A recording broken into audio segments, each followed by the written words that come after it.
on va commencer tout de suite. Donc, bienvenue au président de l'écurie, au vice-président, bienvenue au président de l'ASA, bienvenue à mon collègue et ami Michel Chevesque, le maire de Montléon. On est heureux de vous accueillir avec Anne Barbé, donc, qui est l'adjointe au sport, Jean-Marie Gignès, qui est le président de la commission sportive, et les autres Oloronnais qui sont dans le secteur, et pas des moindres, pour l'édition du rallye des cimes. Donc nous sommes très heureux qu'elle soit alternativement au départ à Oloron et à Montléon. On avait convenu de ce principe il y a quelques années maintenant, quelques 4 ans maintenant. Bon, ça permettait de diversifier un petit peu les trajectoires, de modifier un petit peu les parcours. Et je pense que tout le monde s'y retrouve pour une manifestation dont j'ai tout à fait conscience, parce que je la connais depuis qu'elle existe pratiquement, pas au cœur comme le président, mais quel anthropisme plutôt sous le thème, c'est le rallye des cimes, c'est plutôt Montléon, c'est plutôt Litacéré, c'est plutôt... Mais qu'elle a aussi une véritable incidence sur la partie bernaise. C'est pas toi, Patrick, qui me dérange que l'on continue à aider contre vents et marées cette manifestation. Voilà. Donc bienvenue, maintenant j'ai déjà trop parlé, je laisse la parole avec plaisir à Michel Chevesque. Il faut dire, après ce beau discours de Bernard en introduction, 2 petits points peut-être. Le premier, c'est que je crois que le rallye des cimes, il a besoin des élus, il a besoin de vous tous, de vous toutes et tous, au bord des routes, en tant que commissaire, en tant que bénévole, et tout ce qu'on peut trouver de personnes qui sont attachées à ce rallye pour qu'il perdure. Mais je crois que de plus en plus, il a aussi besoin des élus et des responsables des territoires, que ce soit l'Auvergne, alternativement, et la Soule ensuite, pour les départs, donc alterner une année sur l'autre, et puis la Soule, je veux dire encore ensuite, puisque le grand corps du rallye se passe en Soule. Il y a quelques élus souletins ici, je vois Jean-Marc Payen, le maire de Vic. Il y a des choses qui sont très importantes à tenir, et je crois qu'on aura besoin, nous, élus, d'être devant si on veut que ce rallye y perdure. Alors, la préoccupation environnementale, c'est la mienne, celle-là je la partage parfaitement avec Bernard aussi.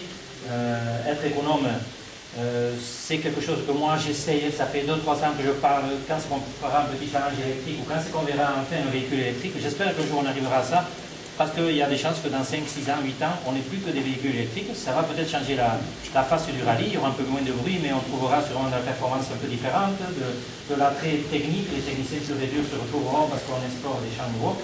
Mais je crois que ça, c'est quelque chose qui va se faire. C'est l'histoire qui veut ça et on y va dans cette histoire-là. Que ce soit des gens d'une sensibilité ou d'une autre, dans tous les cas, on ira vers ça. Mais on le fera côté technique sur le développement durable, mais aussi côté territoire. Et aujourd'hui, on a besoin, élus, d'être là, parce que je crois que la pression, elle travaille peut-être pas vers les sports mécaniques. Et à nous à faire que les sports mécaniques mutent le plus vite possible vers du durable.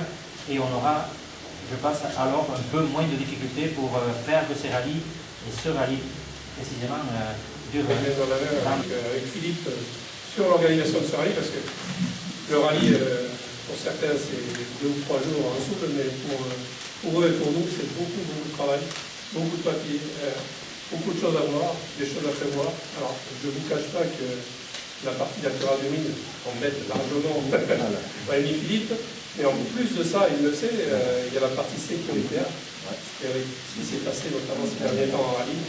Ça se passe sur la route, mais ça rebondit sur le terrain. Donc de plus en plus, la partie sécuritaire va prendre le dessus aussi. Mais sur ce point-là, l'écurie est très réceptive. De toute façon, il faut s'y mettre. Donc, on s'y met tous ensemble. Ce rallye, ça sera 120 commissaires de l'ASA. Ça sera beaucoup de bénévoles de l'écurie, il nous en parlera. Donc, je pense qu'on aura quelque chose, une belle épreuve avec un autre. Bien, mais il ne savait pas s'il ferait le 40e, puisqu'il avait des problèmes de financement. On en a fait 16 de plus, et j'espère qu'on pourra encore doubler ça dans les années à venir. Et il faut que c'est un rallye qui est dans le patrimoine, un peu comme les pastorales, c'est pareil, ça fait partie de notre culture.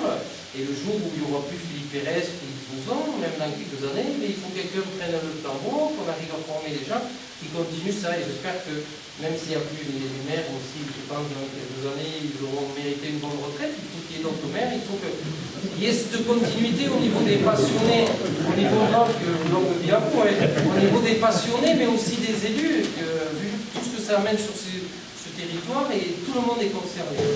Donc on a dit beaucoup de choses. Non. Ce que je voulais dire, pour rebondir un petit peu sur ce que disait Michel Chevesque, à propos des nouvelles technologies et tout ça, c'est vrai que dès le départ, l'idée du créateur Sylvain Bouchette, c'était pas de faire du sport automobile.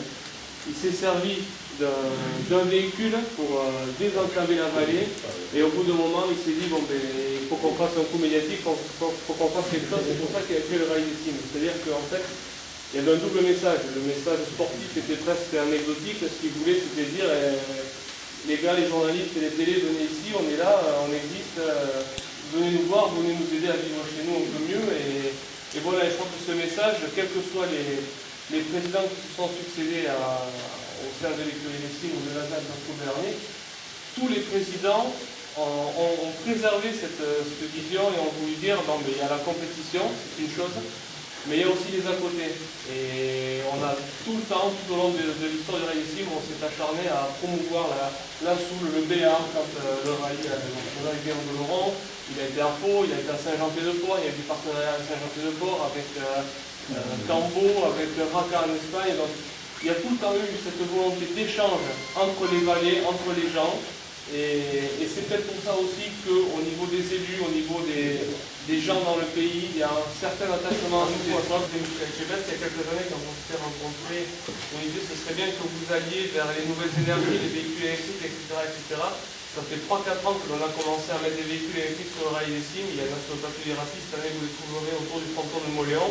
Donc vous pouvez les essayer, vous pouvez les toucher, et aller voir, vous pouvez discuter avec les professionnels, c'est l'occasion de le faire, parce qu'on en parle beaucoup. Et moi, en tant qu'utilisateur, je dirais qu'on n'en voit pas assez. J'ai du mal à... Voilà, si aujourd'hui je veux un véhicule électrique, je ne sais pas où est-ce que je dois aller pour aller voir. C'est quelque chose que l'on met en avant cette année pour la première fois, et qui est quelque chose qu'on va dire qu'on peut utiliser tout de suite. Et quand j'ai découvert son système, je me suis dit, mais pourquoi ce système n'est pas plus démocratisé que ça? Alors il y a 2 pages que vous trouverez soit sur le programme, soit à l'intérieur soit sur le site internet, parce que le programme est téléchargeable. Voilà, ça s'appelle HKM Energy, c'est un kit hydrogène. C'est un système homologué, tout à fait légal, qui se monte sur tous nos véhicules actuels, qu'ils soient essence ou diesel. Que ce soit bien sur du véhicule particulier, sur du poids lourd, c'est très intéressant notamment pour les professionnels de la route. Ça peut être très intéressant pour les administrations, pour les grandes entreprises, pour les villes. Je ne vais pas rentrer dans le détail, c'est un kit hydrogène, en fait, c'est un système que l'on rajoute à l'intérieur du véhicule qui améliore la combustion du moteur, ça ne change rien au fonctionnement du moteur, ça améliore son rendement. Et ce qu'on peut en retenir, il y a 2 choses à retenir, c'est pour un véhicule essence, il y a jusqu'à 18% de réduction de la consommation en carburant, et pour un véhicule diesel, ça peut monter jusqu'à 30%. Je sais à qui voudra le dire, en tous les cas, bon, le discours était unanime par rapport au soutien. Je veux dire, bon, la vie est faite de paradoxes, et qu'il faut gérer les paradoxes. On ne va pas passer comme ça d'une société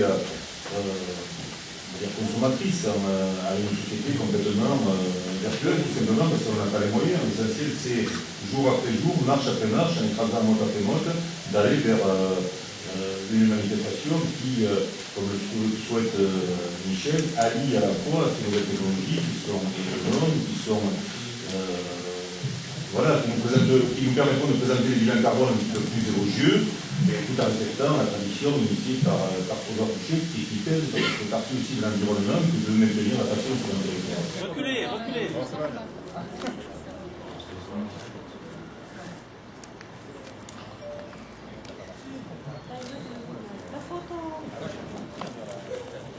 La